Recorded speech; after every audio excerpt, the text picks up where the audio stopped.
as you always do every Wednesday night. And thank you. Tonight is a very special occasion. I'm very, very happy to be in conversation with a cherished friend and a collaborator and someone whose work I admire immensely and I love working with. So before starting, I want to start by acknowledging that I'm Elena Basile, for those of you who are online, and I will be hosting this evening's conversation.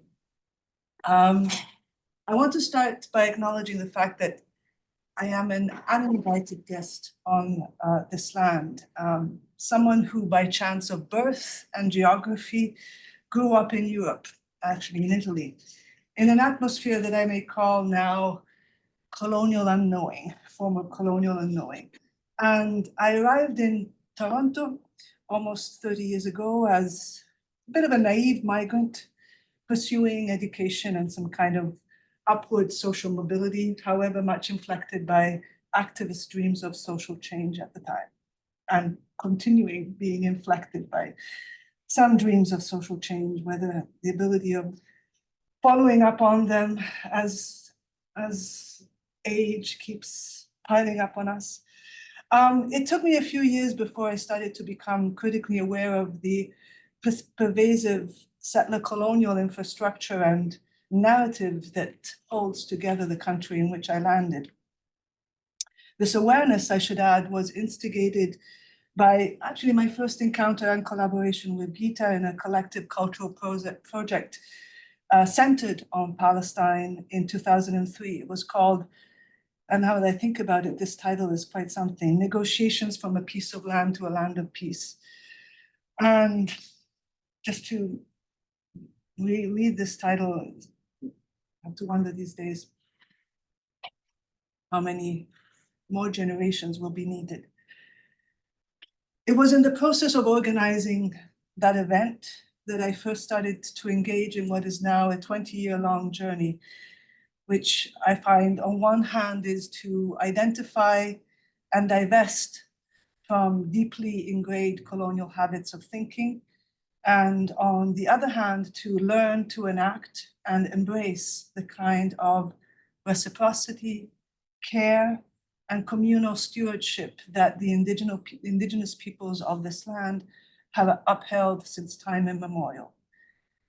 Such stewardship was in fact formalized 4 centuries ago in the dish with one spoon, one melt covenant between the peoples of the Haudenosaunee Confederacy and the Anishinaabeg. And this is a treaty that still upholds the orientation of how we should engage with this land. And this happened long before the Europeans arrived. Officially, we are all on Treaty 13, but to remind ourselves of the symbolism of that dish with one spoon is really important.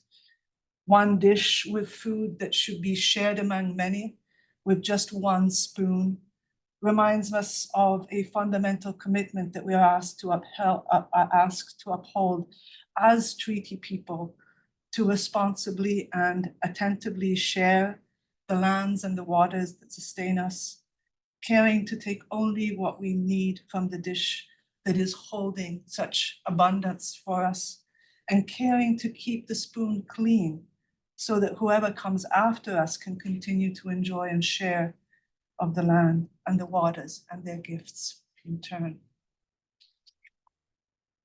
So I'm going to introduce Rumi very quickly, introduce Gita, and then we will start the conversation. Rumi Roaming, the book and project that we'll be introducing tonight, and particularly the conversation about translation that we'll have tonight, is a multilingual, multi-platform volume that brings together contributors from different disciplines and cultural backgrounds to engage with the poetry of Rumi through decolonial reflections on language, human connections, place, and spirituality.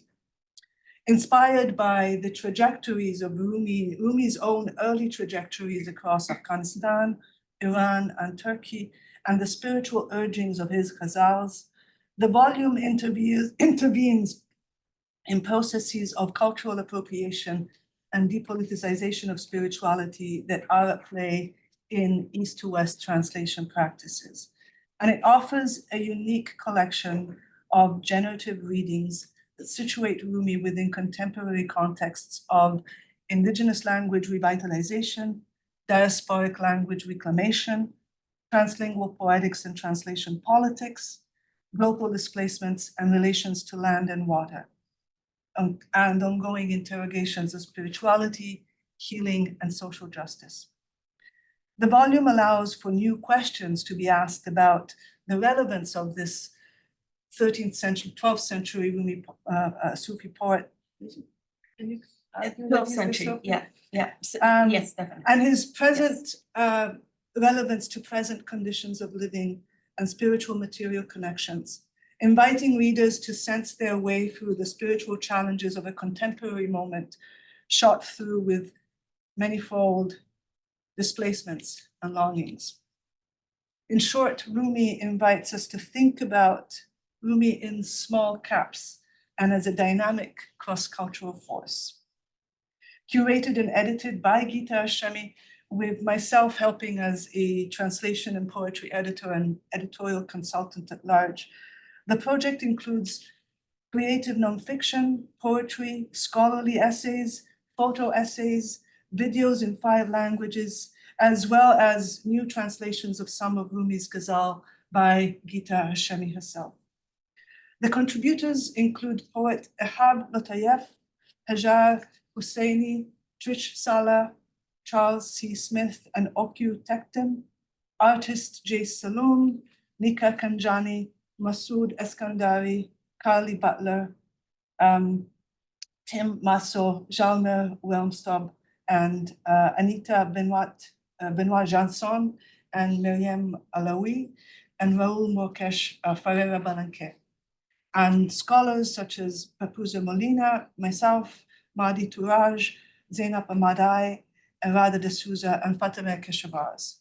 So this is kind of all the contributors, and which also includes Gita's own contributions. Tonight, I'm going to chat with Gita about the project at large, how it started and how it evolved, and how it took the shape that it has today, and about the process of translation of Rumi's ghazals in particular, and in part also about our different roles in the process.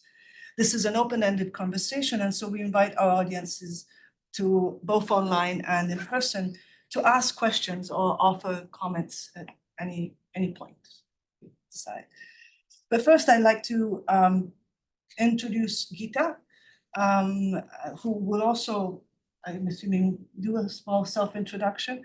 But as I said at the beginning, Gita is a really cherished friend, and whose steadfast commitment to community building and participatory forms of cultural production and intervention is something I've deeply admire and continue to learn from. I've been with that for decades now. She's an artist, a multimedia artist who has been working for over 3 decades in visual and performance art, digital and net art, and language-based art, including live embodied writing, as well as in curation and publishing. Her multi-platform, as we could see tonight, and transdisciplinary projects focus on marginalized narratives and their influences in contemporary context. She has received numerous project grants from Canadian Arts Councils and won awards from Toronto Community Foundation, Badek International New Media Festival, American Ad Federation, and the Ontario Association of Art Galleries, among others. So I'll leave the mic, the virtual mic to you to do a small introduction. Thank you. Thank you, Elena. I really appreciate being here, and thank you for giving me your time, and thanks to you, participants in this course that are sharing your time with me tonight. I'm very honored to be here. And also thank you, Aurelia, for hosting and supporting this event. I really appreciate this. Before I go further, I would like to, on this day 410 of Israel's genocide in Gaza, I would like to invite us all to remember and honor the poets, translators, artists,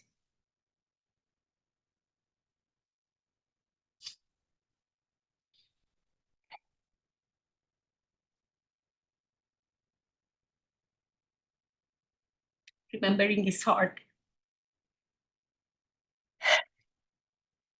and cultural workers in Gaza and larger Palestine who have been killed or are currently at risk as they continue to do the generous work of speaking to the world and allowing us to bear witness from far.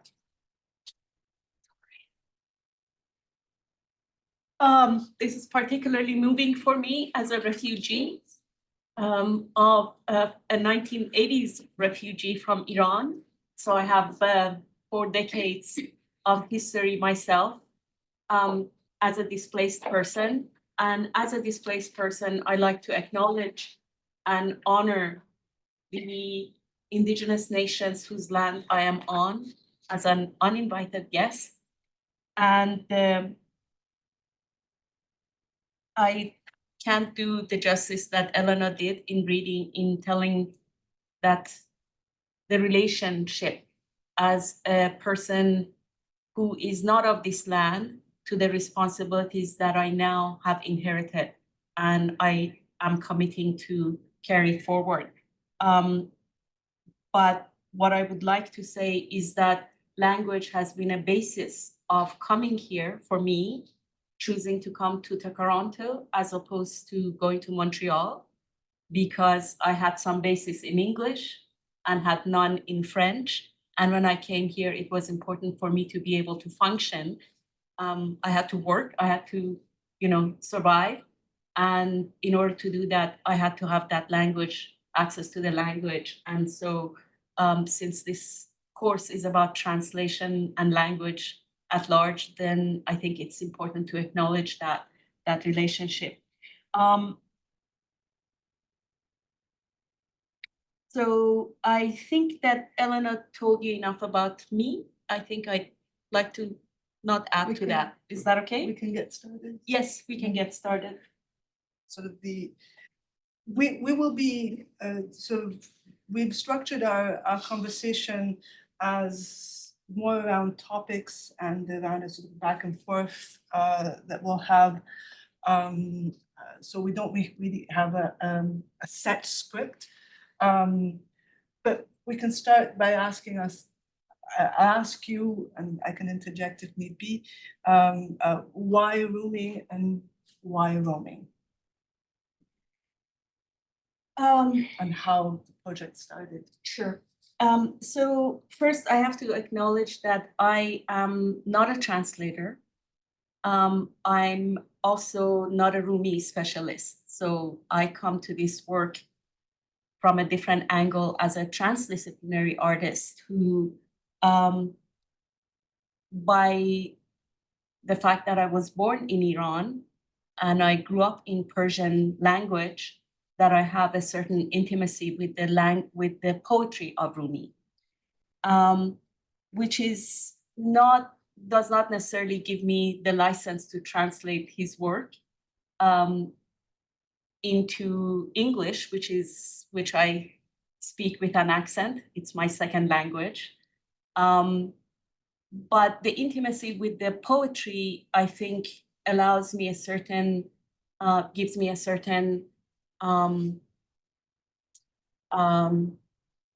degree of closeness to the language that I think some of the translations that we are more familiar with in English lack. I also have this relationship with the poetry because, when I left Iran, I left with a duffel bag, half of which was filled with books, and included in those books were, the two tattered volumes, one of Hafiz and the other one, this very thick, heavy volume of Divan Shams, Rumi's collection of ghazals. And I've been carrying these two books with me through these 40 years of exile. So I think I lay a claim to the poetry, even if for no other reason, for the fact that I've been carrying these books with me as my heritage, as the most intimate and most valuable things that I could leave Iran with, my land with. As we know, Rumi is a best-selling poet in English language. Actually, I didn't know that until about a few years ago, when I read a study on that. And Franklin Lewis, who's written a hefty volume on Rumi, claims that Rumi is in fact the best-selling poet in English language. And I was quite surprised by that. I was irritated when I started this project. It came out of many years of irritation at the way that in which Rumi is appropriated, mistranslated, and colonized by various translators, some of whom have absolutely no familiarity with Persian. And I like Coleman Barks, for example, whose essential Rumi is the first translation of Rumi that I encountered in in mid 80s. And I remember opening the book and with some excitement that here I have something that I can share my, this cherished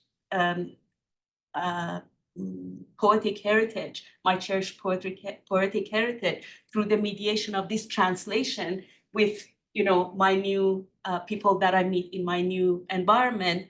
And as I kept looking for Rumi in those pages, I realized that he was nowhere to be found. Like, he wasn't, right? I could not make a direct connection between the Rumi of Coleman Barks and the Rumi whose original work I had.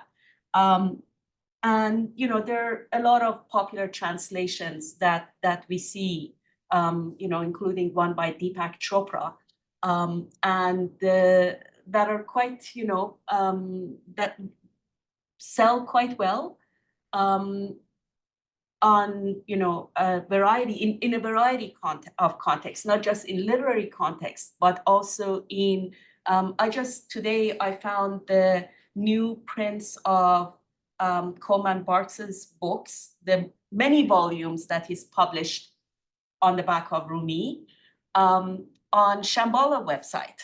Shambhala, the Tibetan, North American-based Tibetan tradition, Buddhist tradition.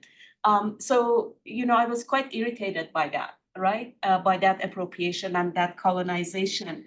And particularly in the last, I think, decade, I've noticed a lot of, maybe because of the pervasiveness of the internet and the social media, this circulation of these Rumi memes, like you open Facebook and, chances are at least, 10 out of your 30 friends have posted something related to Rumi. There's usually some, serene landscape in the background, a sunset, a sunrise, a forest, something, a river. And then, there is some verse of some, that looks in English, that sounds like a, contemporary blank verse in English, right? To someone who knows Rumi. And some of it mistranslated? Not just mistranslated, but also Mystifying? No, another miss, and I'm sorry, I'm blanking out here.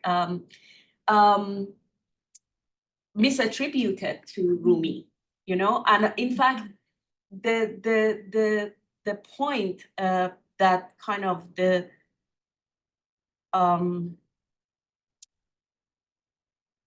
straw that broke the camel's back, so to speak, was when I saw a friend's translation of a Persian meme that was completely like in Persian, a verse that was attributed to Rumi in Persian that somebody had then translated into English.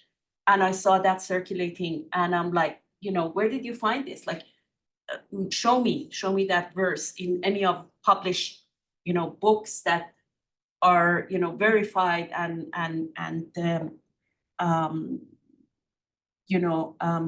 original Rumi works. And we couldn't find it. So it was out of that irritation that I felt that there was a need to for some intervention. And so when I come to it, I didn't actually come to it as a translator wanting to translate Rumi. I wanted to really situate Rumi in a very different way, because the way I see Rumi is as a cultural force, not just a poet, but a cultural force. So, and a cultural force that over the years has been defined and redefined. And I come to Rumi as a contemporary reader of Persian, with, as an atheist contemporary reader of Persian. So I don't necessarily connect with Rumi through the Islamic heritage. I connect to Rumi from a different angle, because he is, in fact, he's not understood only as an Islamic poet, the way that some of the recent work that's reclaiming Rumi as part of that Islamic heritage. The critique of popular translation is around the fact that Rumi has been stripped of his Islamic heritage, right? But that's not necessarily the way that I, as a contemporary Iranian reader, contemporary Persian, connect with him. I connect with him from a different angle, as a poet whose work I can read contemporary conditions into, right? Not 13th century Islamic culture, but contemporary conditions. And this is what is at the heart of his popularity, continued popularity, because of the fact that at every generation reads into his work, because of the accessibility of the language, because of the universality of some of the themes that he's addressing, and because of a lot of cultural familiarity that we read into his work, what we can connect to our daily life, to our contemporary life. So what I wanted to do was, in fact, not to publish a book, but to have a series of performances, place-based performances, where the original plan was to collaborate with Toronto to Toronto-based poets and spoken word artists to do performances on the streets, live, and make those interventions. So in other words, bring Rumi into the streets in a very different way, very embodied way, very situated way. And that explains a bit of the roaming. That explains a bit of the roaming, exactly, right? And so that was the genesis of the project. But in fact, with COVID, we could only pull off one of the performances in 2021, and then the project shifted into a book format partly because of the difficulties of the pandemic that the pandemic brought in. And can I say something? The pandemic actually cemented your own intimacy with Rumi, right? That the desire to actually translate yourself. Well, I have to say, I came into the translation very reluctantly. What I didn't want to, when I invited people to collaborate with me, the first kind of version of the project, when I invited people to collaborate, I didn't want them to necessarily find Rumi in these popular translations, okay? Because I can't find Rumi in those popular translations. And I really wanted them to see or wanted to give them a window into the Rumi that I knew, right? so to have that kind of intercultural collaboration without the mediation of these mistranslations, right? So I, translated a few of Rumi's poems, just, as a draft, not meant for publication, but just to share with my collaborators so that they could bounce off of these translations, right? I think over the 3 years that it took to finalize this project was that those translations, layer after layer, they were kind of honed and with evolved. your involvement and Yeah. evolved into something that, that we could publish. Very uncomfortably because I have to say that, in fact, as I was preparing for this conversation today, I realized that in the poem that we recorded, the session that we recorded, Elena and I had a number of rounds of going over the translations, and we recorded one of those rounds as a way of kind of documenting the process. And yeah, the video and also the initial performance are all available through York Space. To their open access, so people can actually go into them. Right. Yeah. But you were saying about so I realized as I was preparing for today that in the last verse of that poem, the opium foam, okay. I have to take that. I have to revise that because I realized that that is a total mistake. So what I'm trying to say is that what I learned from this process when it comes to the translation per se is that, our attempt to fix a text in the translation process is our desire to fix is misguided. That that translations I need to understand, and now I think if I were to translate something, I will look at it this way, that every translation, no translation is a final text, right? That it needs to be read and reread and worked and reworked. And particularly when we are working with texts that have, that are living texts that are culturally significant and connect with living culture. And so, there is the translation story. But, and I have to say this, so the intention wasn't translation, the intention was intervention. So when we couldn't do the performances, we did one performance and then decided to move on to a book format. It opened up the space for bringing in more people from more disciplines and from more locations, a couple of whom I'm happy to say are online right now, and hopefully we will be able to introduce to you tonight Raul Marques Ferreira Balanquet, who is probably joining us from Washington, and Ihab Lotayev, who's joining us from Montreal, and I hope to be able to introduce them to you later tonight. That would be great. Yes, I wanted to get us talking about sort of the two dimensions of translations more than two that we've been engaging with throughout the process. I should say I now realize I've been in collaboration with you on this project, following you since 2021. Yes, summer of 2021. And there were plenty of ups and downs. We sent out a call for and that was one of the first a call for collaboration.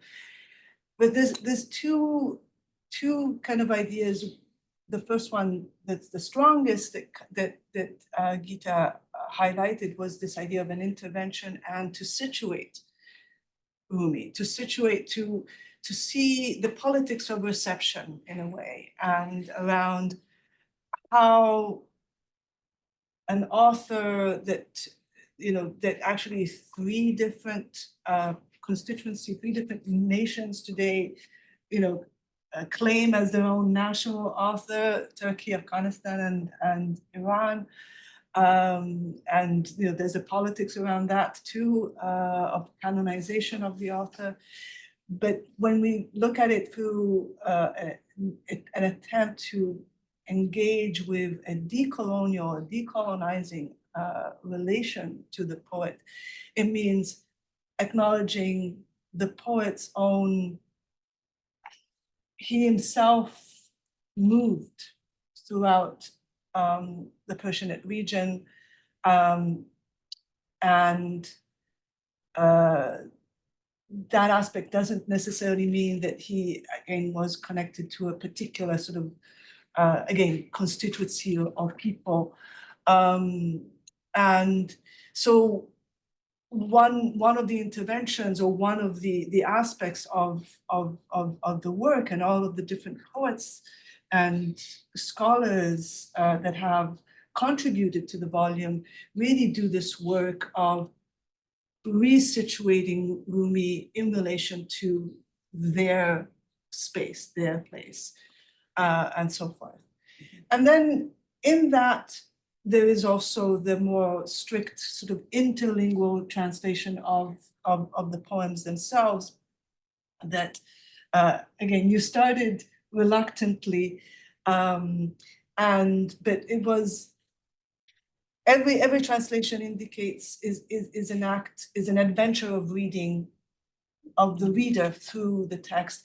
And it does always have a particular set of choices to it. And you already mentioned the choices around, not wanting to go with what has become sort of now the pendulum of the serious translations of Rumi has oscillated towards Islamicizing the poet.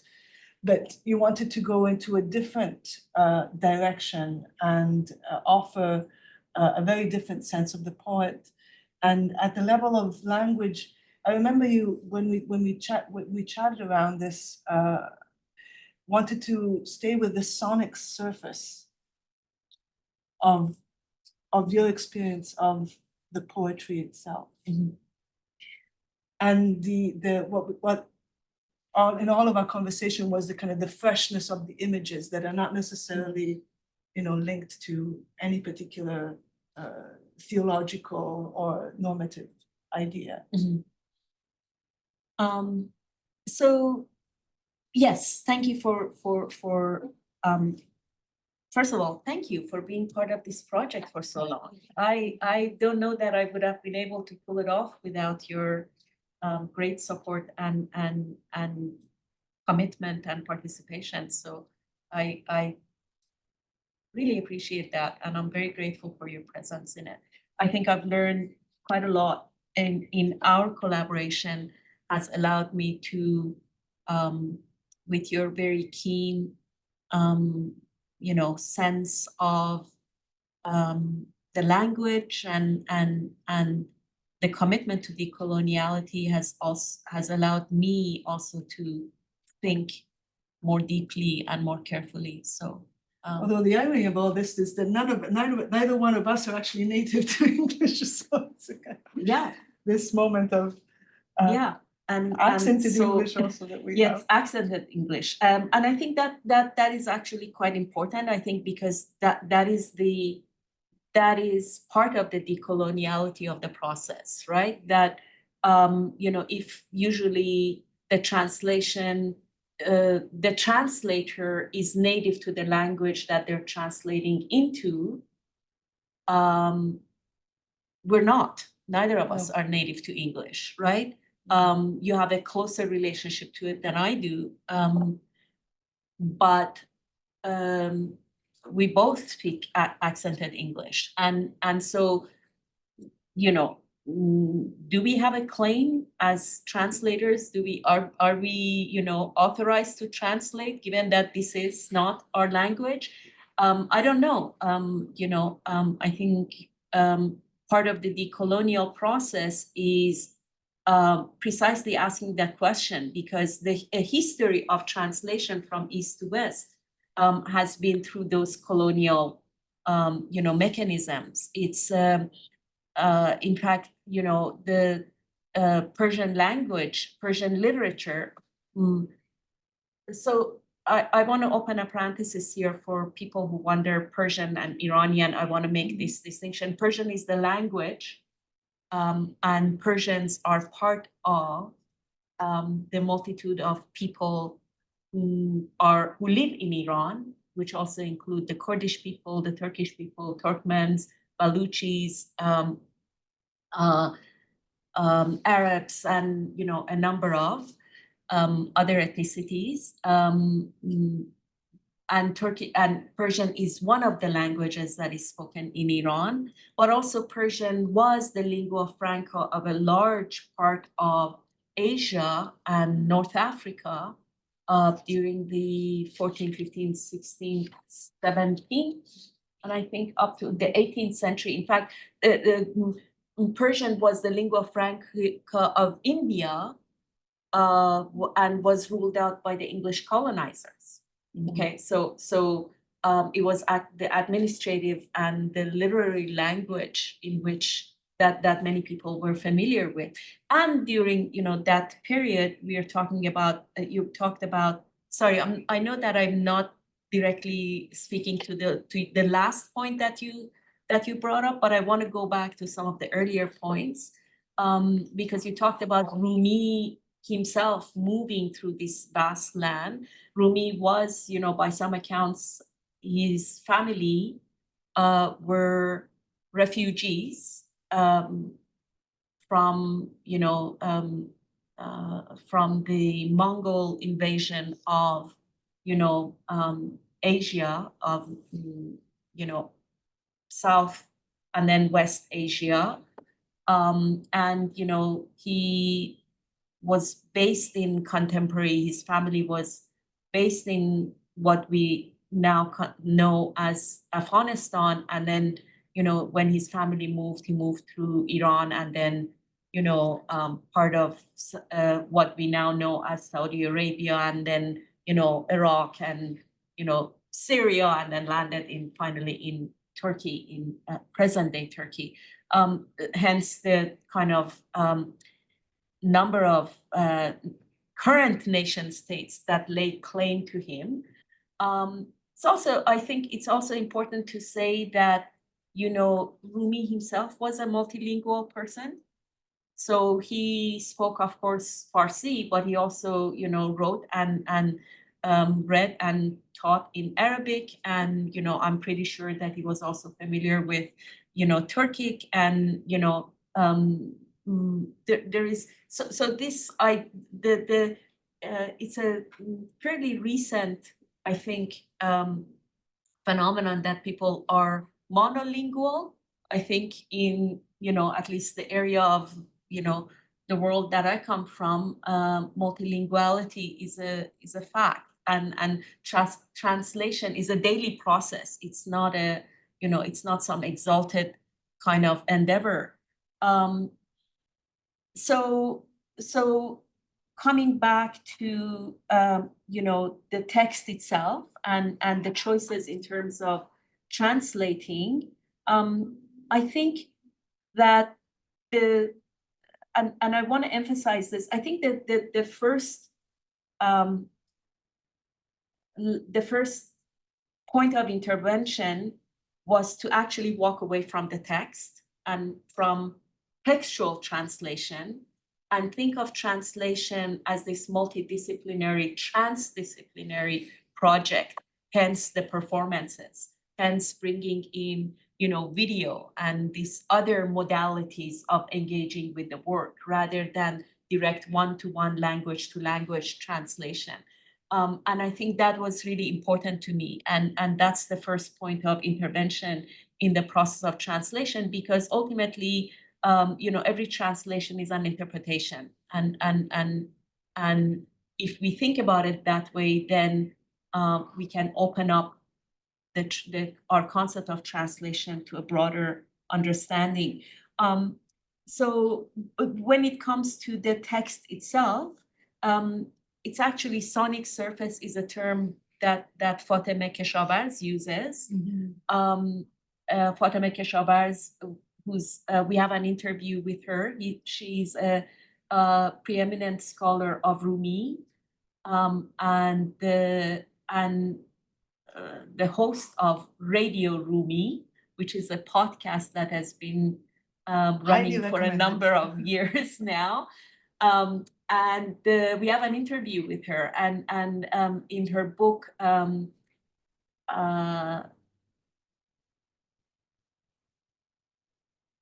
blanking out on the title. Lyrical poetry, the case of Rumi, I think, and I'm butchering that beautiful title that she has. I apologize for that. So she talks about the sonic surface of the poetry being very important in understanding Rumi's work. It's important to say that actually that sonic surface is important in all Persian poetry, which is the classical Persian poetry, which is highly metered. The meter is very almost mathematical, very precise, and very formulaic. So and though that precision is important in how the poem is not just enunciated, articulated, but also how it is understood.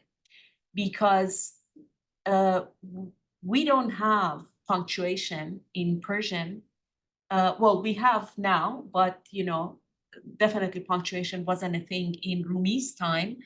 And even now, the way that punctuation is used in Persian is not as formulaic and regulated as it is in English.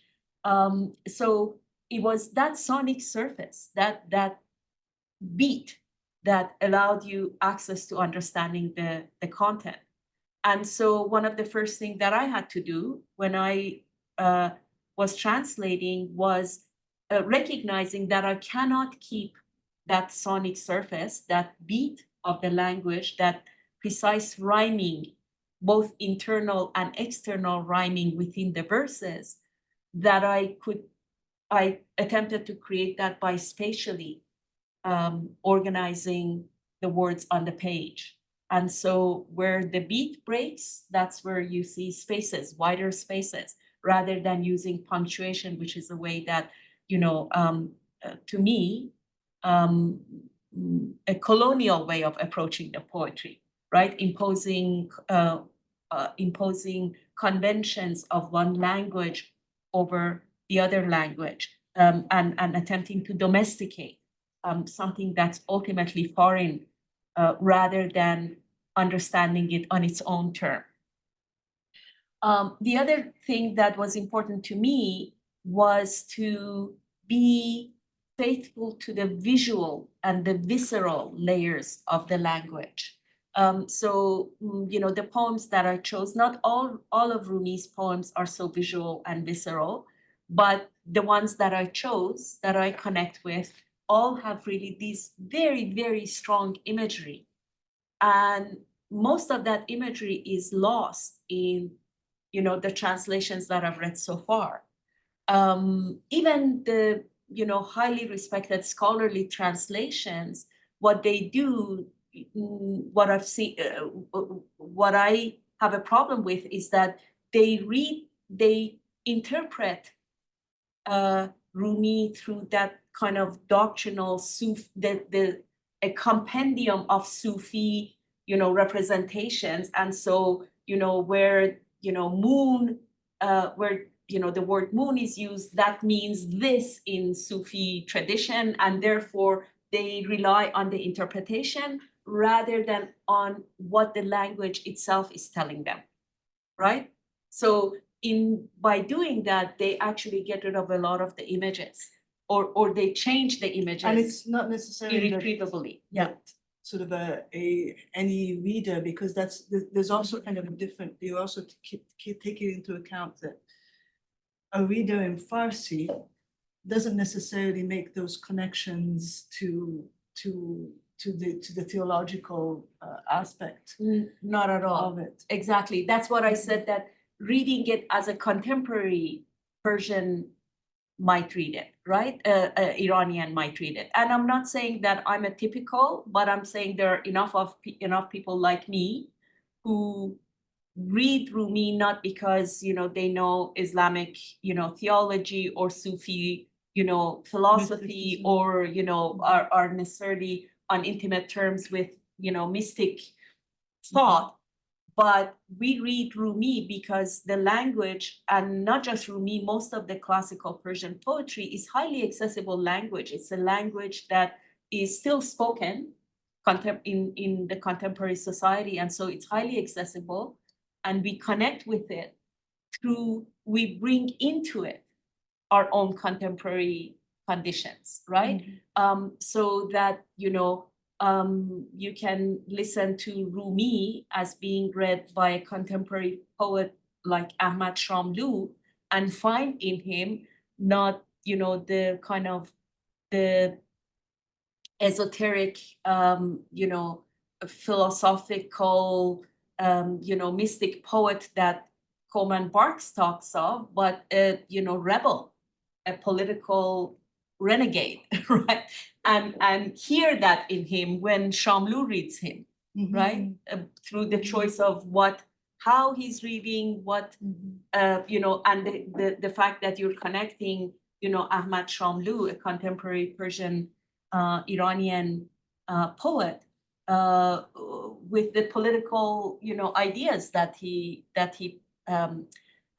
believed in. And so when he reads Rumi, you read Rumi, you understand, you hear Rumi through that lens. And so that openness, in a way, I guess what I'm saying is that every time we read him now, in a way, we're also translating. Even in Persian, we're translating, right? We're not necessarily reading the poem the way that a 13th or 14th or 15th century person might have read it, but we're reading it from a contemporary perspective. I have to say, though, that as someone, so the interesting thing about our collaboration is that I do not speak Farsi. I do not read Farsi or anything. So I had to really rely on you mediating. But what has been very interesting about engaging in this process of editing the translation and working with you, for me, has been the poems through this. So the translation offers this really, when it's enacted, this really close attention to every single word and every single, or how the verse works or how the line moves. And I suddenly got an experience of the opening of this poetry through your explaining to me, like, why this choice, why this other choice, that on my own I wouldn't have had just reading the English translation on its own. There's that moment of the coming alive of the text, that kind of then, even those, and the difficulty, and there are a couple of moments in our recorded video, particularly the difficulty of, passing into English a set of cultural references that I'm not familiar with. So remember, we had that conversation about Majnun. Oh, yeah. Right at the beginning of the ghazal. Leave it, not leave it, add, the typical question of, how many how many notes, footnotes are you going to put in? How are you going to make it available differently? And the reason why at the time I insisted on let's record this, because I think it does give a sense of just how translation, the process itself, not necessarily the final product, but the process itself does make the poetry come alive. And the process of reading out loud, feeling, having that ability to engaging with the digestive, being able to digest and metabolize what's going on through that leading into the poetry is particularly important. Yes, and I think since we're talking about translation and the challenges of translation, that was the title of the conversation today.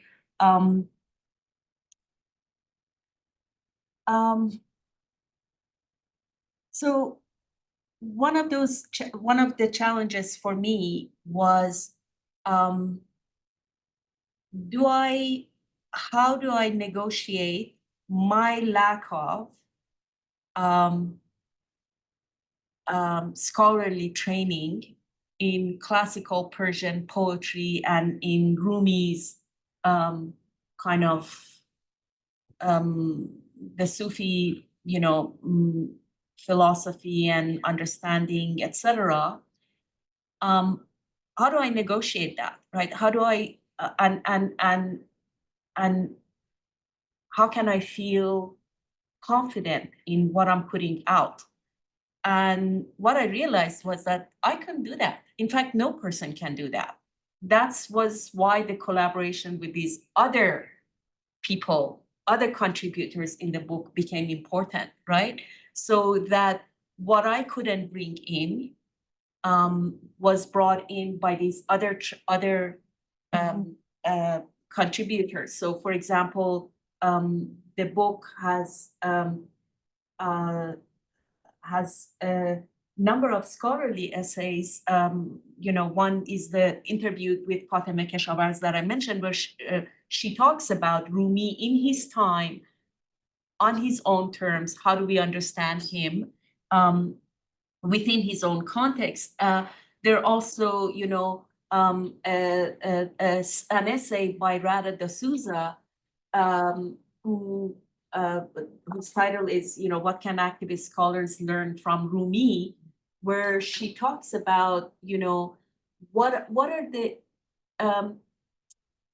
she talks about the tradition of poet sages in South Asia and Southwest Asia, and their importance in terms of not just as poets, as literary figures, but as guides, in terms of the way we live and the way we think and the way we connect with the world. And what are the epistemological implications of thinking about poetry not as just text, but a living text? And of actually disregarding the reception in the West of those poetries as non-philosophical. Exactly. Right? So she's also insisting on that aspect. And then there's the contribution by Mahdi Touraj that also explains and takes into account the problematic, what today might be problematic of what today is problematic.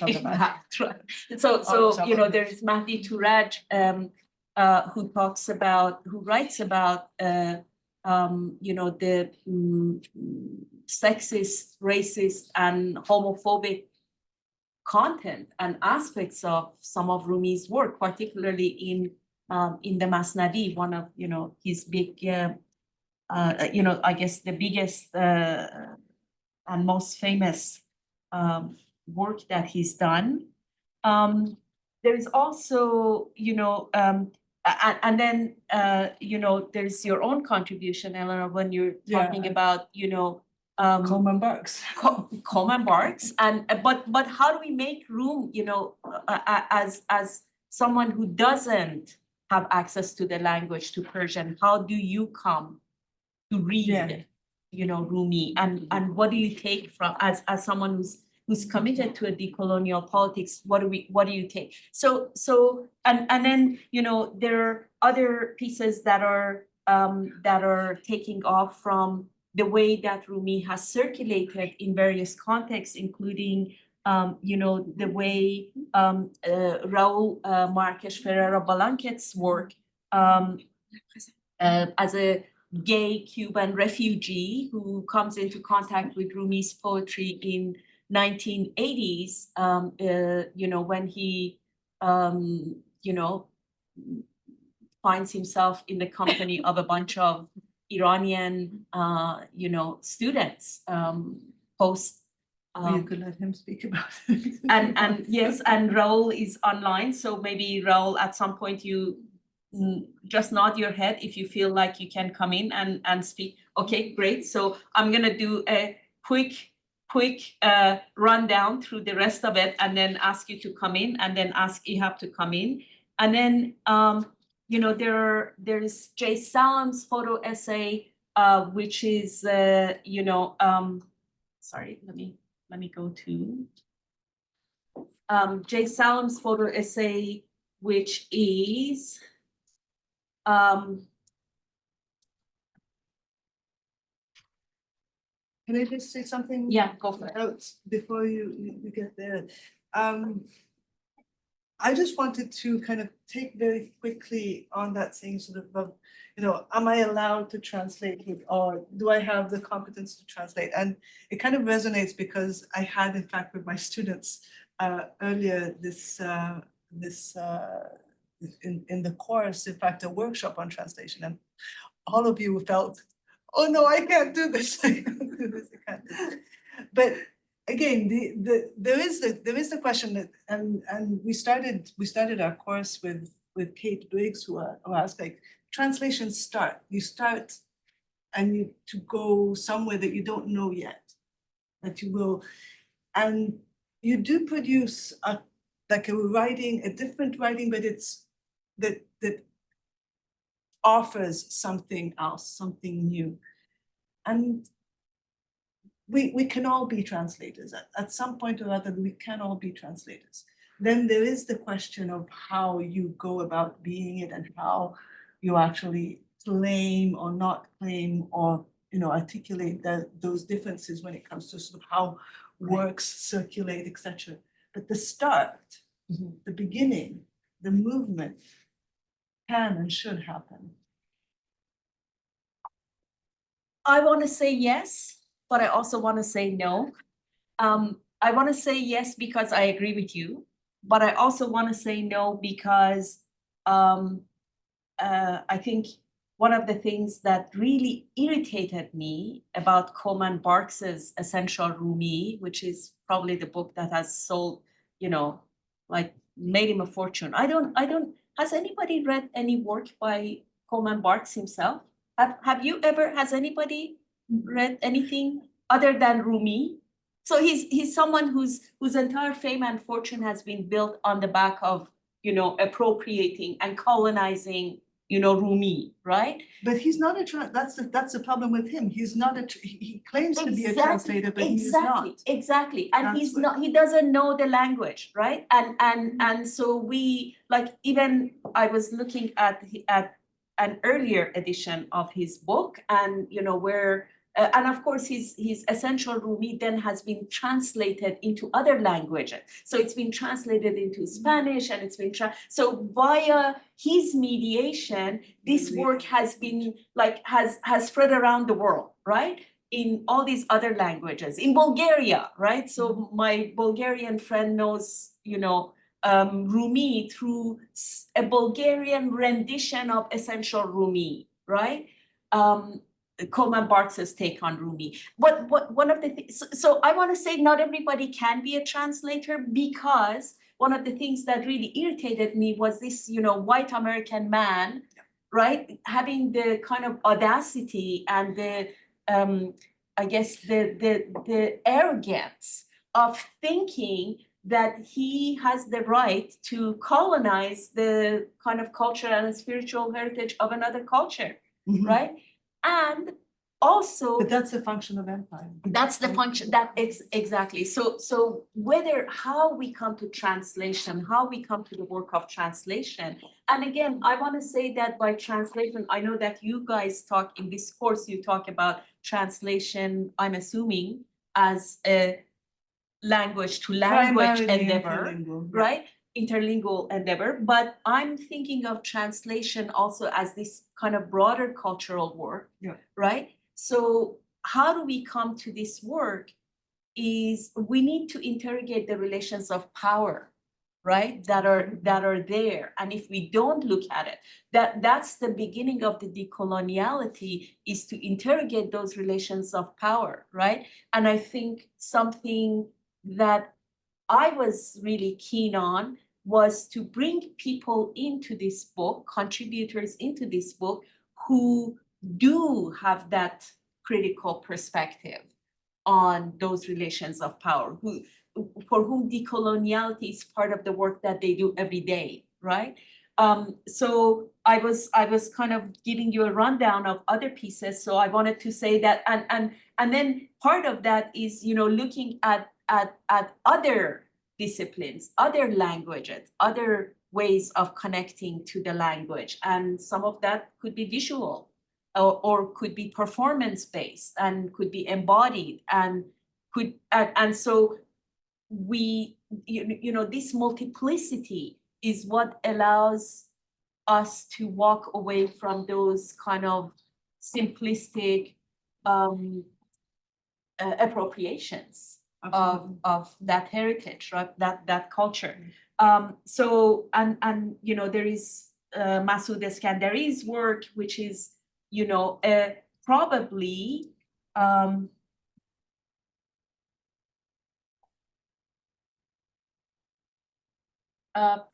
the most the best example, the closest example to how a contemporary Persian, how a contemporary Iranian, and Masoud is from my own generation, the late Masoud Eskandari. Unfortunately, Masoud passed away last year. You know, he you know, takes Rumi and, you know, reorganizes the poem, and you know, like reorders the verses, and superimposes them on you know, on these images that are in a way a chronology, an archive of his generation and my generation, and reads contemporary conditions into this poetry. And this is the way that a lot of contemporary Iranians approach, you know, the classical verse, particularly the work of Rumi and Hafiz. There is also, you know, Zainab Amadahi's essay on trauma and healing, which takes off from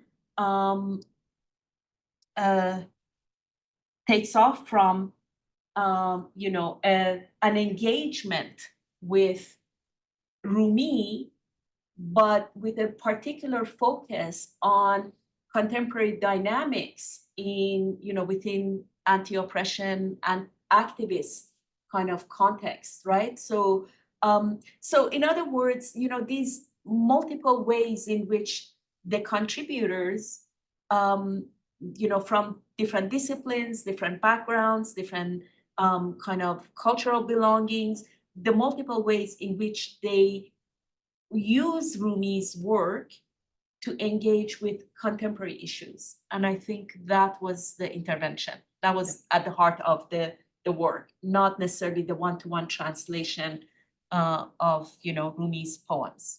Although it was facilitated. It was facilitated by that, but not necessarily, but that wasn't the biggest job of the biggest task of the project, right? So I wanted to, because we have two people online here, two of the contributors online, if people are okay, I think you and I have talked enough. Yes, absolutely. Okay. And So- and if there are maybe any questions or comments or Before we open it to that, do you wanna or maybe, so we have two people online, and I wanted to introduce them and maybe let them speak a few minutes before we open to, you know, a conversation with you, or how would you like to? Yes? Okay. So Raul, if you're okay, we're gonna start with you. And Yes. okay, so Raul Marques Ferreira Blanquet, my longtime cherished friend and collaborator.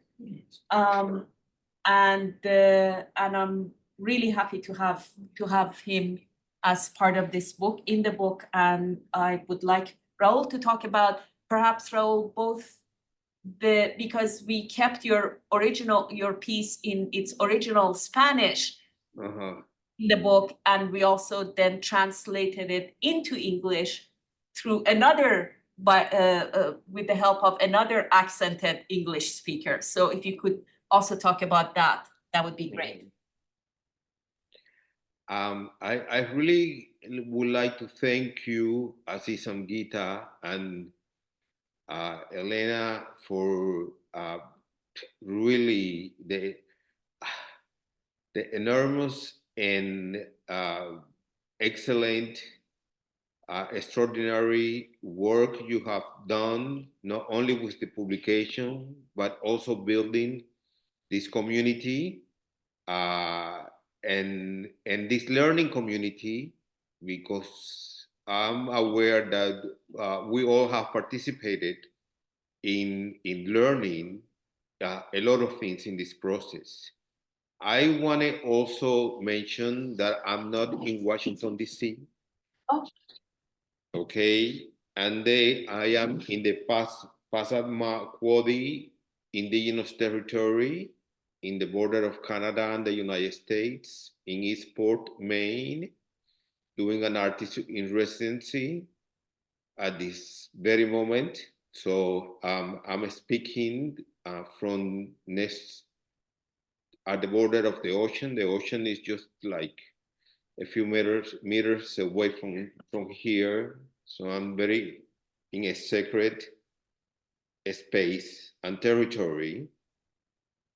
And the first things I really would like to bring out is the idea of the sonic surface and how much I think is important when we talk about decolonizing the senses, to understand what the sonic surface can do to your subjectivity when you get in touch with another language that you really don't know, but you become familiar with the sound, the intonations, and the rhythm, and what the kind of effects, long-lasting effect, can be inside of yourself and your imagination if you are allowed to understand that the importance of that sonic surface.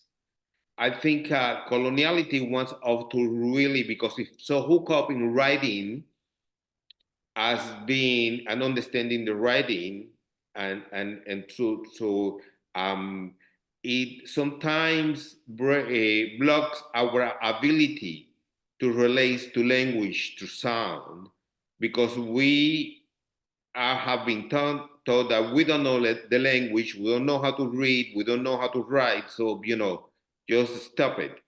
And so I'm bringing this because my first contact, as you mentioned, with Rumi was through my Iranian friends that when I was in my second year in college, I didn't have money. I was studying film. And so I had to choose between paying my film or paying my rent. And one of my still being today one of my best friends from college, who is a Persian mathematician, who was working at the cafeteria with me, invited me to go and live with him and another 8 Persian students, Iranian students, who, because of the political situation at that moment, they didn't receive money from home. So that how I access or I begin to know the system of Rumi. And I'm bringing also that how Rumi is part of, I should say, the everyday life of Iranian people, because my friends, they had Rumi and Hafez books around the house, and they will go all and open in whatever page it was and begin to read Rumi's poetry. And so when I ask about why they were doing that, I recognize that the way in which my dear friends relate spiritually through Rumi's word was they got themselves, they figured out there was a message in their verse about what was going to happen, how they had to conduct themselves that day. And to me, that was very awakening experience, because I never had that experience before. The other thing that happened with during that time that I lived with my friends, that all of my 8 Persian roommates were stray guys. They still being stray, you know, but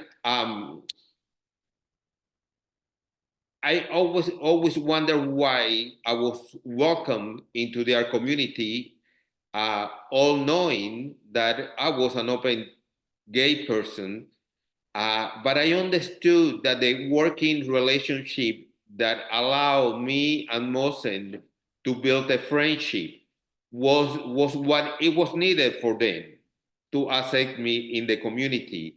So I um, I have also to mention that I do have some Syria Lebanese background, my great grandfather, and it wasn't until I met my Persian friends that I begin to connect with that ancestral heritage, because I have grew up thinking and that the homophobia, the Islamic homophobia, um, it put me completely away from understanding the Arab ancestry. And so my friends somehow deconstruct, and I don't want to generalize, not say that there is no homophobia in Persian communities, Iranian communities, please don't get me wrong. This is a very a special case with my friends and my experience. And I, somehow, because of the relationship, that the intimacy that my friends had, it made me rethink masculinity in a lot of ways. And when I decided to write this novel, I imagined that the main character, was a Caribbean man, will fall in love with a Persian man, and not fall in love because of any sexuality or eroticism, but because of intimacy. And it was very nurturing for me to understand that within places of masculinity, patriarcha could be the centered, and men could, in very, I should say, intimate ways, come together and provide even spiritual spaces to go and to survive, and especially the political and crisis, and also the familiar crisis, and the kind of exile that my friends were receiving at that moment. And because I also went through, I was living the first years of my exile from Cuba at that moment. And so what I also want to bring into the conversation is that how in a lot of ways, through the process of working in this book, with the editors, I had to relearn many things about the history of my friends because it was completely, to me, I have contextualized in a certain way their experience not knowing Iranian history.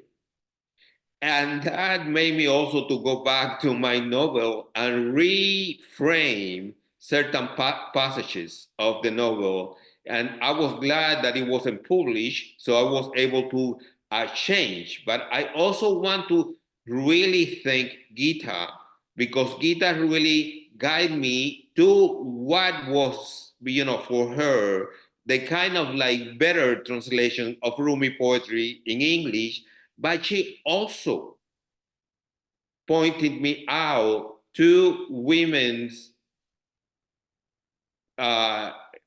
poets, Persian poets who live at the same time of Rumi. So I opened myself to another learning process that was very, very enriching. And I cannot really have words to thank you and Elena for the great work that you have done.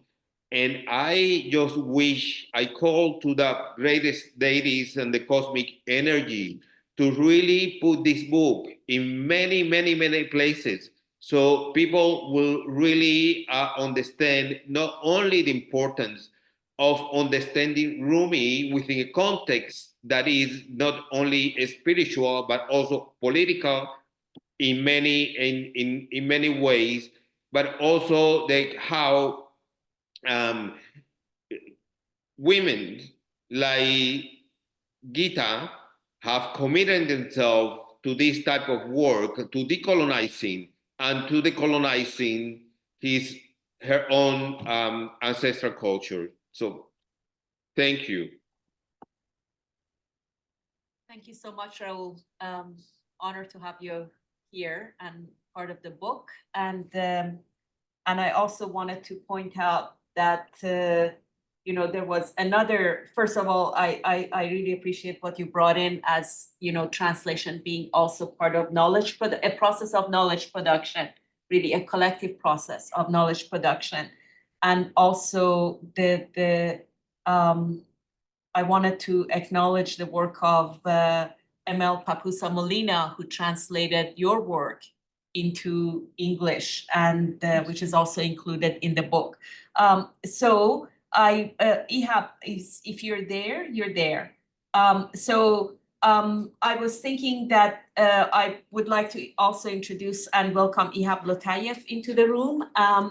And I was thinking about playing your Arabic reading of your poem, and then you could read it in English, maybe. Is that okay? Okay. So I am going to go here. What do I do to? The audio? Yeah. So this is the time when I'm playing the audio file. Yes. Okay. This is Ihab Lotaif in Montreal on August 22nd, 2024, reading خلقتك, I created you, the original Arabic version, for Rumi Roaming Anthology.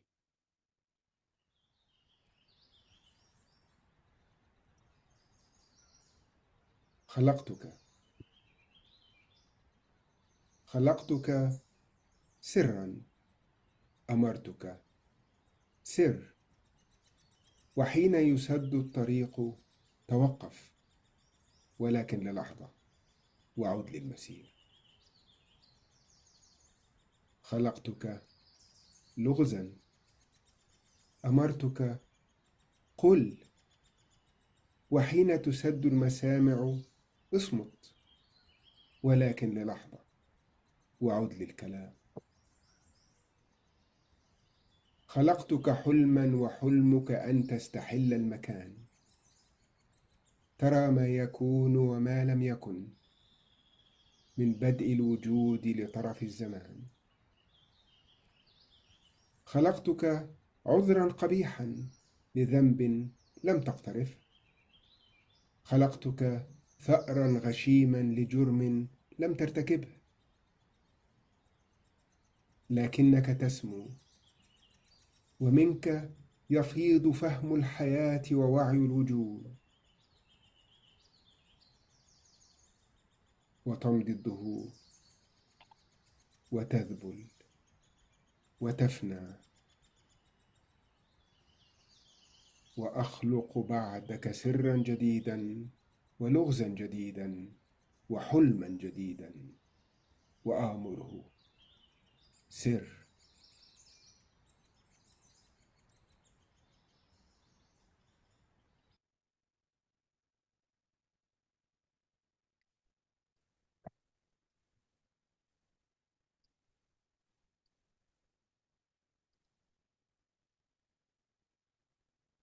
Um,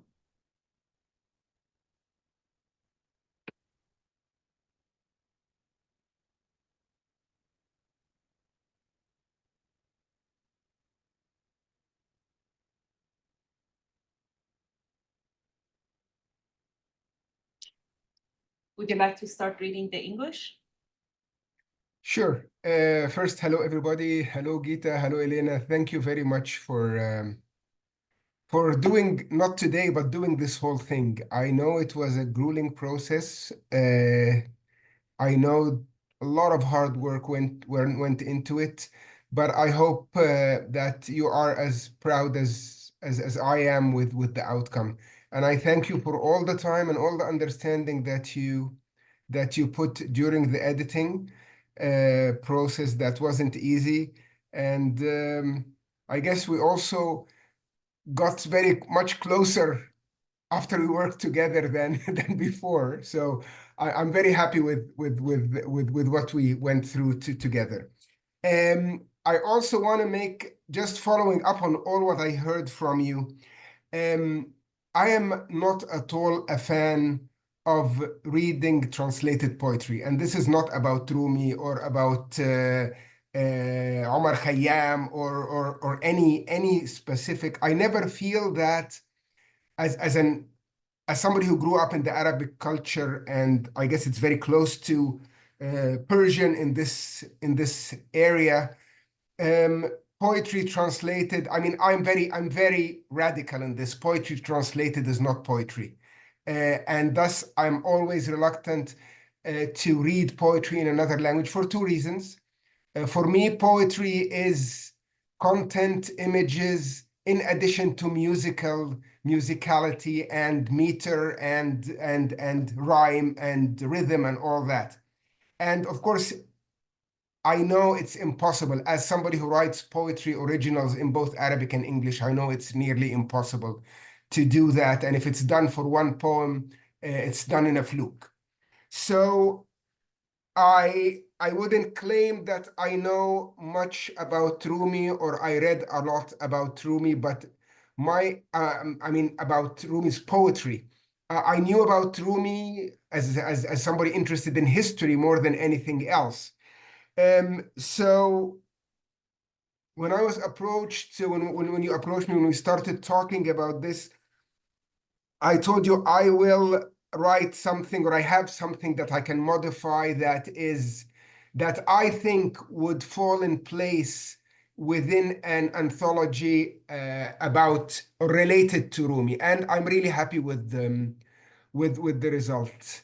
I'm not going to take a lot more time, but yes, thank you for doing all this, and thank you for playing the Arabic original that I recorded for the website, and I will read the English translation of my Arabic poem that, again, I'm not going to keep repeating this, but we worked a lot on it to make it as faithful as possible, yet still as poetic as possible, faithful as possible to the original Arabic, and still as poetic as possible. So here we go. I created you. I created you a secret and ordered you, go. When your path is blocked, halt, but just for a moment, then go again. I created you a mystery and ordered you, speak. When ears are shut, hush, but just for a moment, then speak again. I created you a dream, and your dream was to conquer the universe, to see what has been and what never was, from the dawn of existence to the edge of time. I created you a lousy excuse for a mistake that wasn't yours. I created you a cruel revenge for a crime you didn't commit. Yet you rise, and from you emerges the meaning of life and the essence of existence. Aeons pass by, you wither and die, and I create a new secret, a new mystery, a new dream, and I order, go.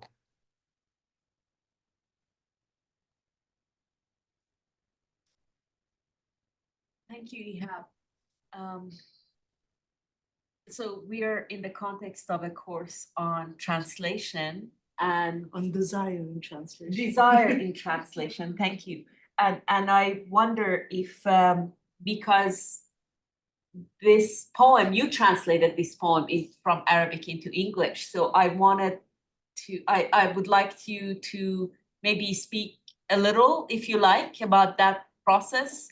You know, what does it mean to be self-translating from one language into another language? And, you know, if you like to talk about some of the challenges, as I recall, I think until the very last minute, we worked on this poem. You and I and Elena, right? So yeah, go for it.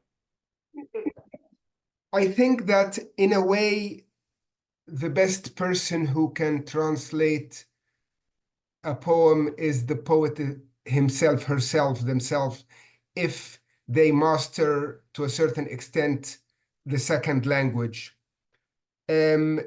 Yet I always shy away of calling the translated version a poem.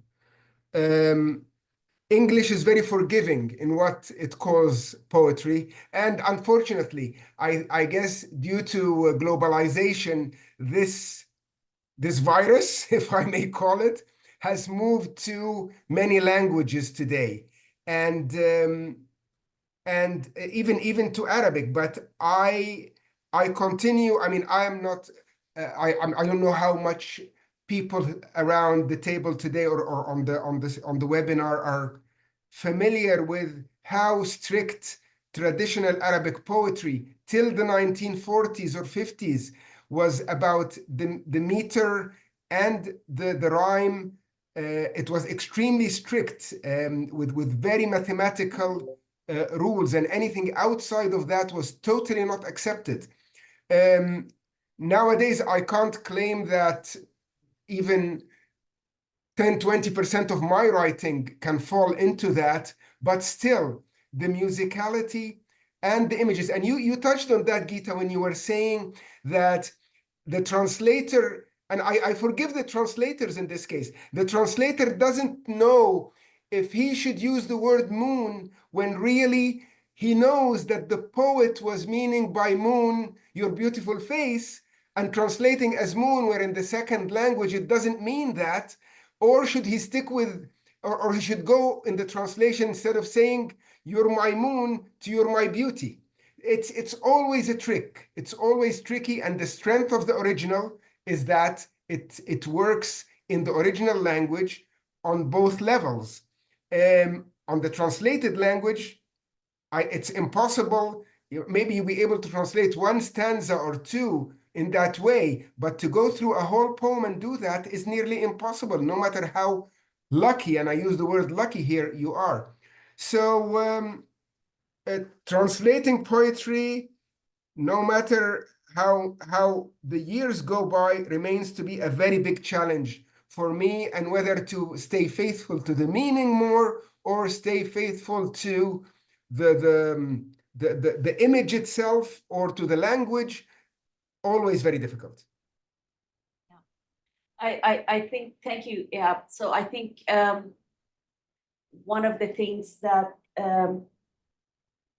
that I learned through this process, also partly through the process of working, collaborating with you, was that, you know, we have to resign to the fact that there are certain things that we just need to keep as is from the foreign language or from the source language, and keep it as is, and resign to the fact that there are some things that the reader may not understand and may be foreign to the reader, and live with it, accept it, and not attempt at making everything transparent, because in attempting that, we're colonizing the work. And so thank you. That's something that I learned from the process. So thank you both, Raul and Ihab, for joining us. I think maybe this is the time that we can open to people's comments and questions. I just want to apologize that I won't be able to stay much longer on the webinar. So if I disappear, please forgive me. Thank you so much. Thanks for being Thank you. here.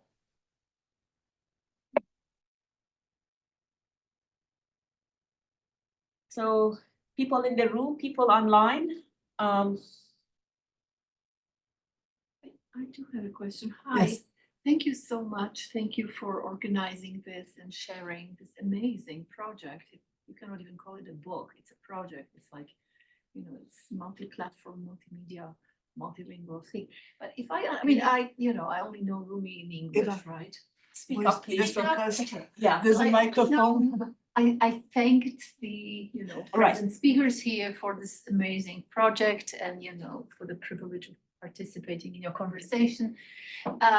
But if I understand correctly, I know Rumi only in English translations, and we've talked a lot about the whole coloniality of and appropriations of his words.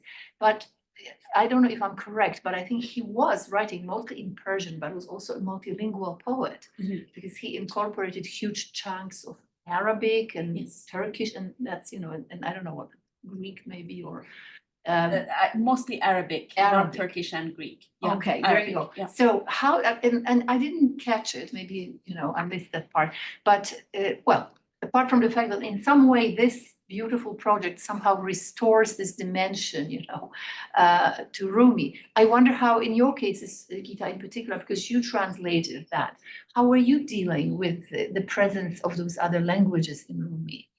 I don't understand Arabic. So what did you do? I chose to work with the poems that were written in Farsi, in Persian, get it. rather than the poems that are written in Arabic. And I'm sure that, people who do read Arabic maybe understand him differently from the way that I understand him. But the bulk of his work is in Persian. Yeah. Right. Yeah. But other texts where you have the co-presence of those languages. Yes, definitely. Definitely. In some of the poems, there are. In fact, sometimes he uses verses from Quran that he, he mixes in with his own or phrases. But also he was an Arabic speaker, and most of the Islamic learning is done in Arabic, and the preaching in Islamic in Arabic language. So he had the facility in that language, and he wrote some of his poetry in that language. And so there is Fi Mafi, one of his, kind of a collection of his sermons, that you see that presence of both languages. Yeah. And so for me, I have to resort to dictionaries as a reader who does not have access to Arabic. I would have to resort to dictionaries. And you didn't include any poems that actually have those layers. No, but some of the poems that I've included have a strong there is a strong presence of Islamic lore or that some of that, Yeah. those images in the poem where I've then resorted to footnoting and bringing those layers in through footnotes. Okay, thank you. But like I said, in a way, this anthology Right. brings out that presence, co-presence Yeah. of multiple languages. But I have to say that, one of the things that we actually run into in some of the poems was that there are multiple, in the same language, multiple ways in which you can read the same line. Yeah. Okay. That was an ongoing issue. we had, That was yes. and so again, so I've had to footnote and say, okay, well, I've chosen to, this is the other way in which you can read this line, right? And so I'm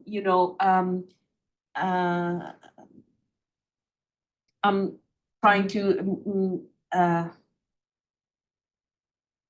so in چنین ساکن روان که منم. Okay, so it means, this is a hemistich from one of the verses, که شود این روان من ساکن این چنین ساکن روان که منم. Okay, and you can read it as when will, and I'm literally translating, doing a literal translation now, when will my soul become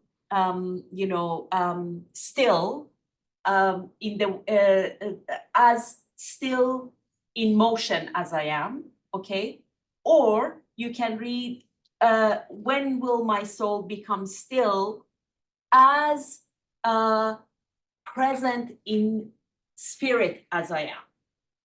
Okay, totally different understanding, same words, totally different meanings, right? Yeah. So depends.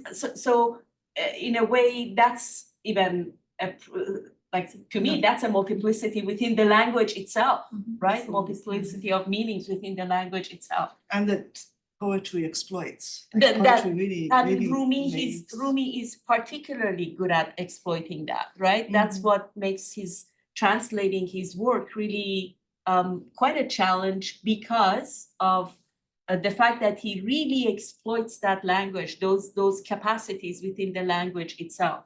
Yeah.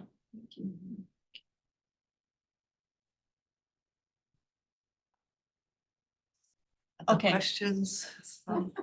Anybody in the room Right. knows Rumi? Contact with Rumi? Okay. Question. So thank you so much for this conversation. It's really enlightening. I was wondering how the Iranian diaspora receive this Coleman Barks English translation, if they are critical, or what's the perspective of those who know the language? Yeah, I can't speak for Iranian diaspora. I stopped a long time ago trying to represent any one community. I think from the way that what I come across online, there are both people who are highly critical of him, and also people who say, well, they're happy for the translation because he in a way universalized Rumi in a way that no other translator before him had been able to do.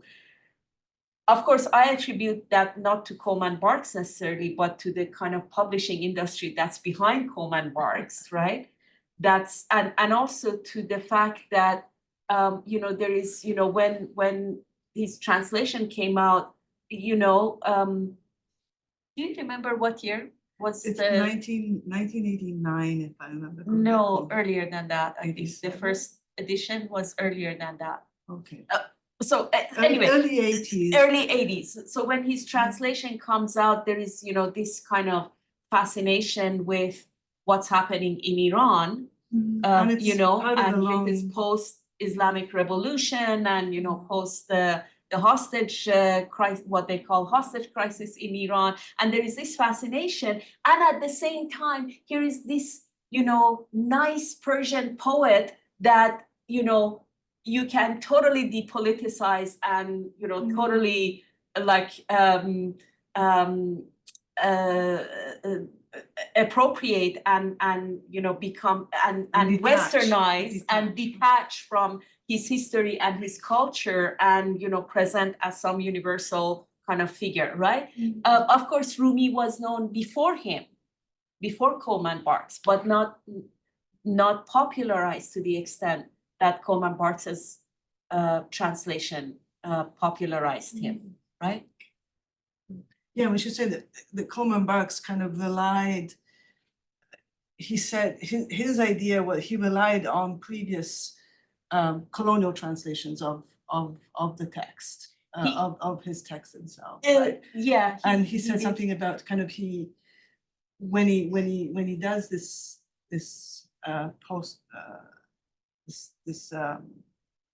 his own, you know, postscript to that work, he said something about sort of vernacularizing in American, but that he does this in such a way that you think you keep wondering, like, okay, you're actually not, why do you keep considering yourself a translator when in fact what you're doing is take previous translations and just rework them, and not account for that history that's. Well, he says that he worked with Ashbery was. No. He says that he works with John Moyne. So John Moyne is on the cover credited, but of course not in the introduction.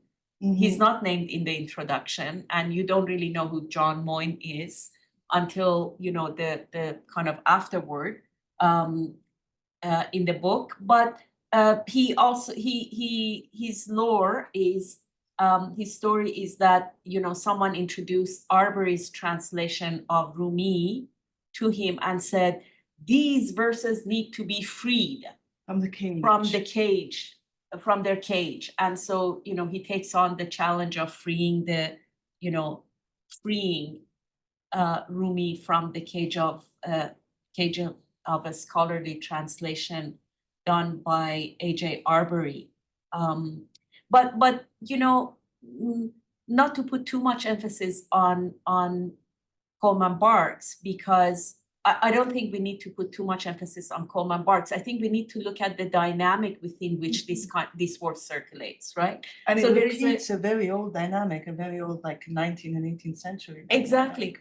So you know, one of the things about the history of translations from Persian into English is that a lot of what was translated, particularly in the 19th and early 20th century, were translations that were done, that were published in the name of particularly British, you know, colonial kind of people who were related to the East India Company, you know, the machinery of colonization in India, who were using translations that were done by these people, munshis or secretaries.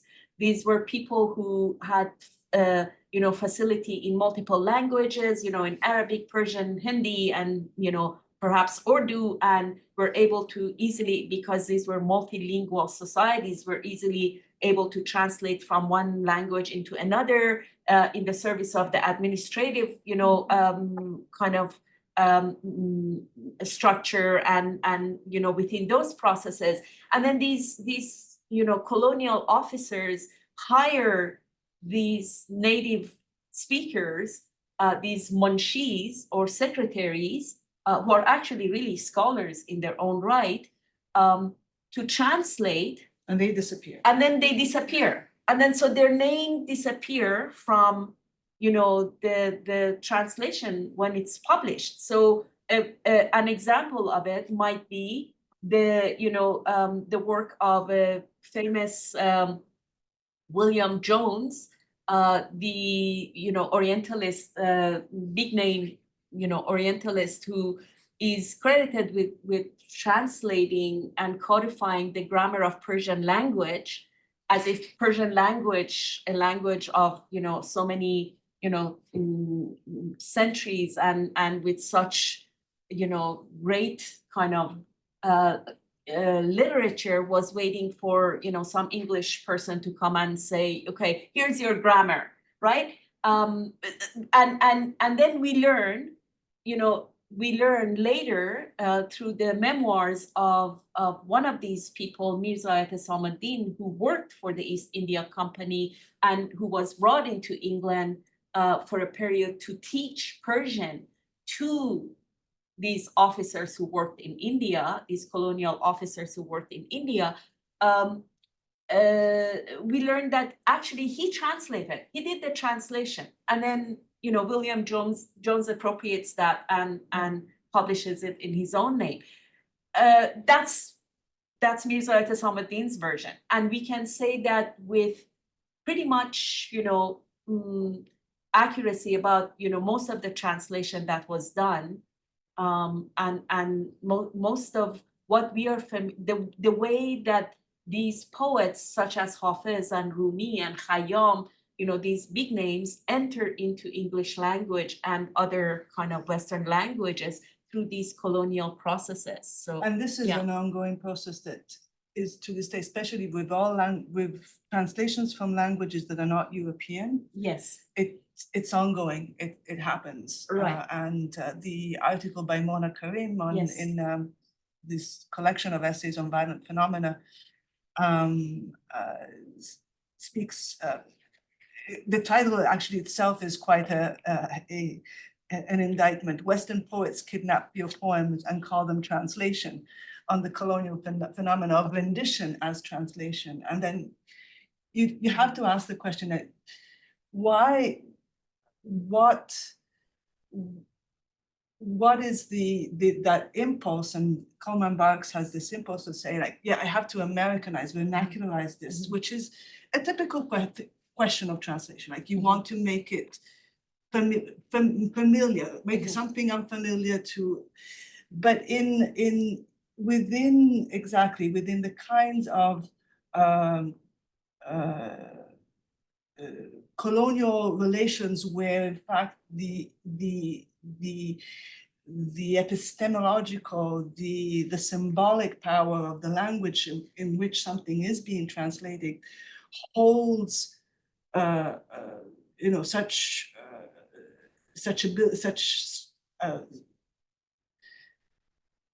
greed, I would say, of kind of absorbing into itself all of the sort of that image of the other. You have to be really careful. You have to just actually insist on non-transparency, on making what is coming from a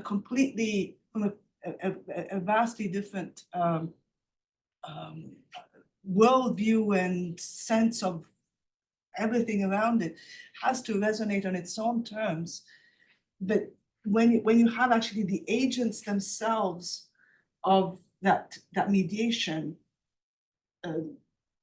being sort of claiming the translation as opposed to kind of recognizing, in fact, the visibility of those who are doing the work. That is when it becomes colonial, like the effect becomes fully colonial and fully appropriative and keeps erasing, right? Well, I think that dynamic is somewhat present also in places where we see the native language speaker is recognized, but still, becomes that power relation between, that person and the person who is, English speaker. So I don't want to name names here, but we can see this in some of the volumes of translations where it's considered a collaboration. The person is credited, but in terms of the way the language is used, it's still that power dynamic holds, right?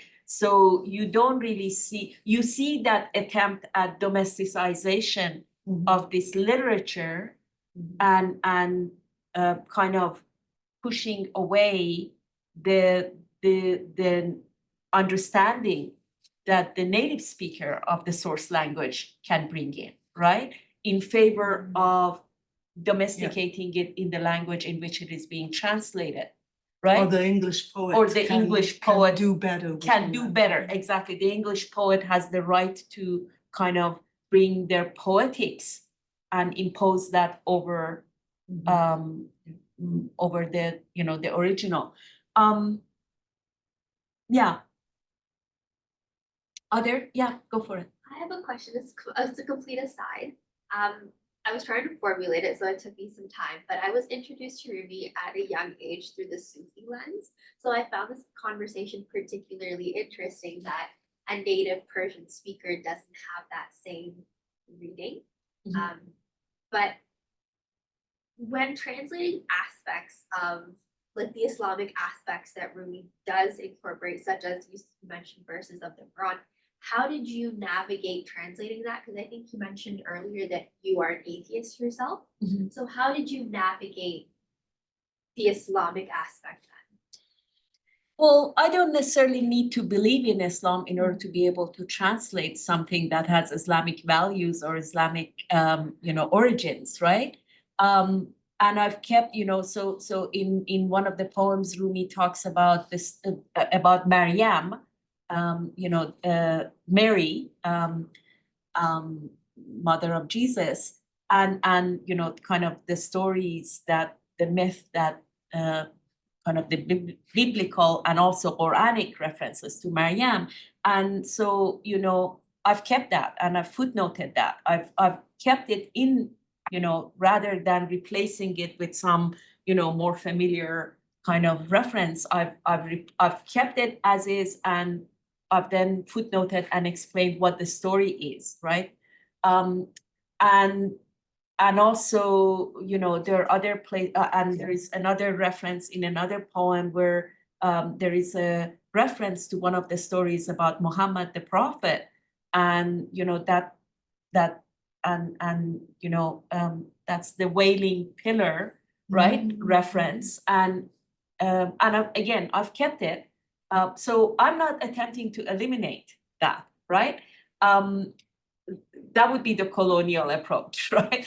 And I'm not going to, I'm not trying to do Which that. is exactly what Marx did. Which is what Marx does, right? completely Marx either agree. eliminates that or brings or de-Islamicizes that, you know, those references and puts them in this kind of sort of mystical, agey. new agey kind of context, right? I'm not trying to do that. I want to keep that.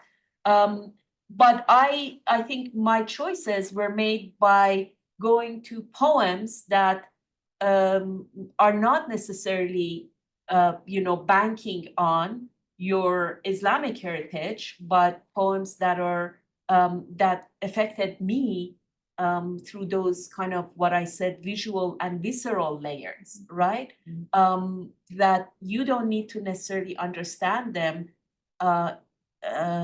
understand Islam or be familiar with Islam or with Sufism in order to understand and be affected by the poem. And this is what I'm trying to say. I'm trying to say that there are multiple ways in which we can read the poems, and you're coming from a particular culture that chooses to read this poetry within that tradition, right?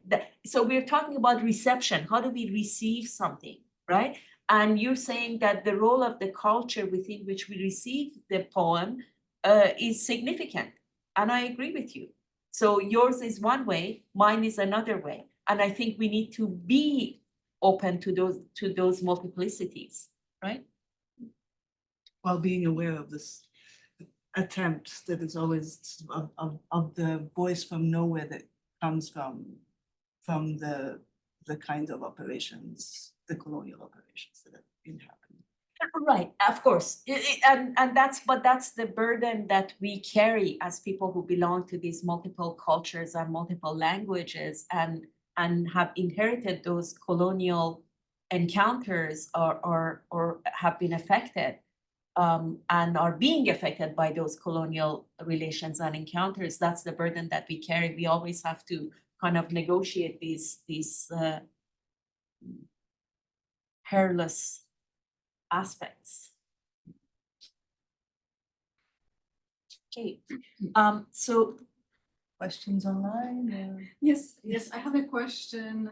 Yes, because when we talk about translation, we very often forget to talk about financial or commercial aspects, right? Because there's an author, source, text translator, but there's a publishing house, and eventually the target audience, right? So at least in the West, most of the publishing houses would defend ethnocentric or domesticating translations, right? Because to fit the expectations of the target audience. Because research actually has demonstrated that only the tiny proportion of readers, very highly educated, are looking for this type of foreignizing translations, right? And an average person reader prefers obviously something that is easy to read, to understand. And so that's also an aspect that we have to take into consideration. So I understand that it's a colonial aspect, but there's also kind of purely commercial, financial that we also have to address, right? Because Absolutely. if you want to change things, that you have to really address the publishing houses, the way they yes, they see translators, right? Right, They have to absolutely. fit. It's very difficult for someone, especially less known translators, who would like to propose like a more innovative, respectful, ethically grounded translation. Most of the times the publishing house would say, you know, don't or get you change it published. or you're out, right? Yeah, exactly. Yes, so that's really a very important aspect. That's completely, that's Yeah. part of the colonization process, like consumption, right? Yeah, absolutely. That's producing Yeah. this foreign literature for consumption, for domestic consumption, right? Yeah.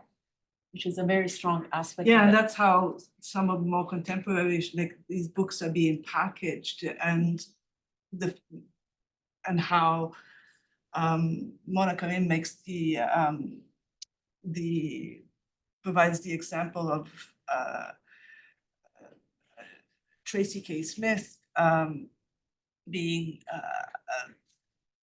named as a collaborative translator of a Chinese poet Yi Lei by Grey Wolf Press. And again, you know, it's Tracy K. Smith that carries the name, and she knows nothing of Chinese and has had to, but she carries the name for being able to sell the book, right? Yeah. That's the dynamic that happens, and you get it at the expense of the culturally competent and linguistically competent translator. Right.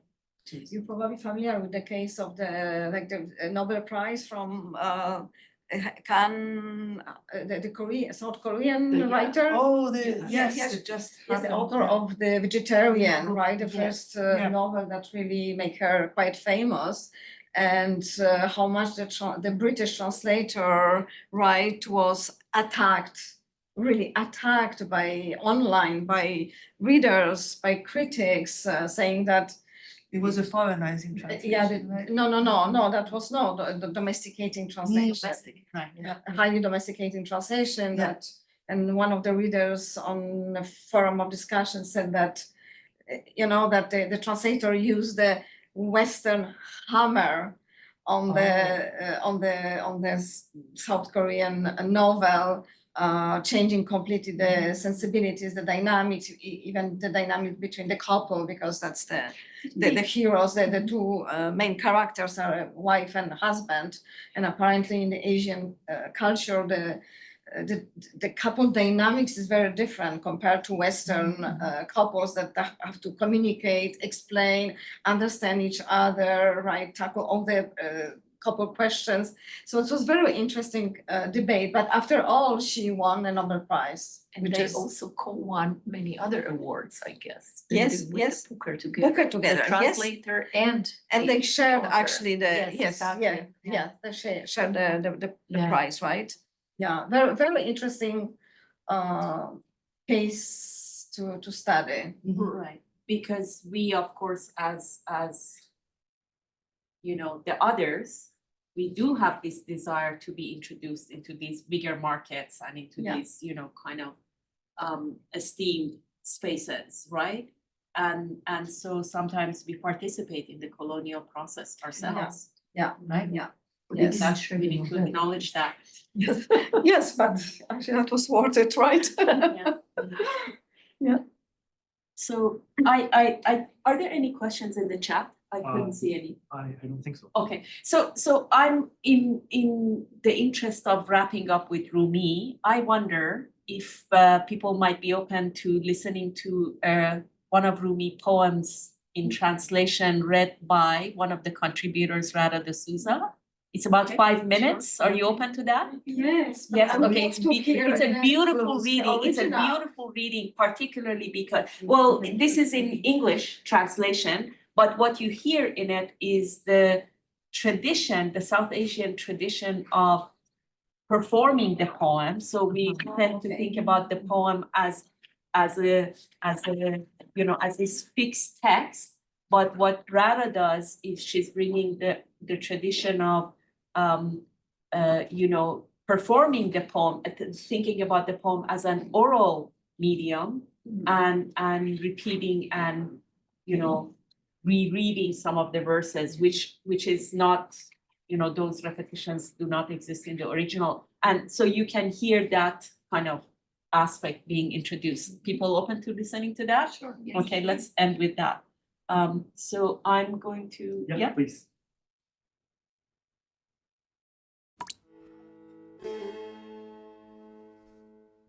This is Radha D'Souza on September 17, 2024 at London reading Ghazal 1789 by Rumi as translated by Gita Hashemi for Rumi Roaming Anthology.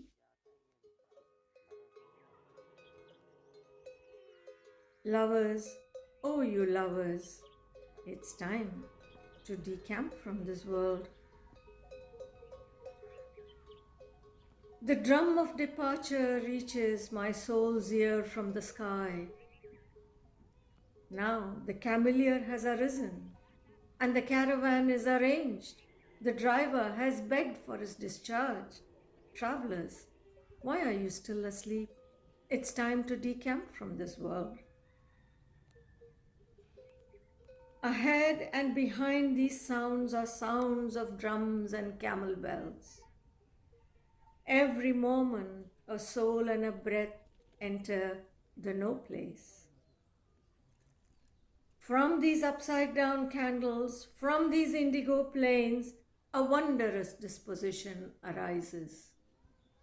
A wondrous disposition arises to make the invisible visible. It's time to decamp from this world. From the turns of this wheel, heavy slumber fell upon you. Damn this short life. Beware this long slumber. My heart, go to your beloved. My friend, go to your friend. Watchman, wake up. The watchman shouldn't sleep. It's time to decamp from this world. Candles and torches everywhere. Noise and excitement everywhere. For tonight, this pregnant world will give birth to the world eternal. You were clay and you became hot. You were ignorant and you became smart. Whoever has thus drawn you will drag you there and yonder. It's time to decamp from this world. In whose draggings and trollings are pains that are pleasure. whose flames are like water, do not frown upon them. Dwelling in soul is whose way, breaking promises is also whose way. Before whose abundant guile, these flecks have trembling hearts. Grinning, you leap out of your hole to declare, I am the village chief. How long will you leap? Bend your neck or they will bend you like a bow. It's time to decamp from this world. You sowed the seeds of deceit. You sowed the seeds of deceit. You showed contempt. You imagined truth non-existent. Now, see what you get, you bastard. It's time to decamp from this world. Donkey, you are better with straw. Cauldron, you are better with soot. You who dishonor your clan and house, you are better in a well's depth. In me, there is another from whom this rage erupts. In me, there is another from whom this rage erupts. If water burns and scalds, know that it is because of fire. I hold no stone in my hand. I hold no stone in my hand. I hold no enmity with anyone. I limit no one, for I am happy as a garden flower. I am happy as a garden flower, hence my rage is from another source, from another world. This side a world, that side a world. I sit on the threshold. Only the person who is a mute speaker can sit on the threshold. This side a world, that side a world. I sit on the threshold. Only the person who is a mute speaker can sit on the threshold. Enough that you revealed the secret. Enough that you revealed the secret. Say no more, hold your tongue. Say no more, hold your tongue. It's time to decamp from this world.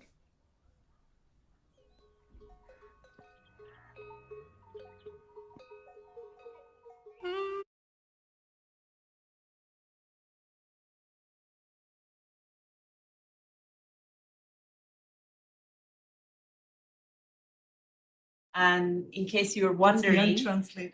this is the untranslated moment where I chose to keep the pronoun u, which stands for he or she, third person singular. Farsi is a genderless language, and so the pronoun is ungendered. So in translating, I would have either had to say he, she, or they, as some people. But this was a moment that I chose to bring in that, introduce that, keep the term in there. Okay, great. Thank you so much for your patience and for your participation.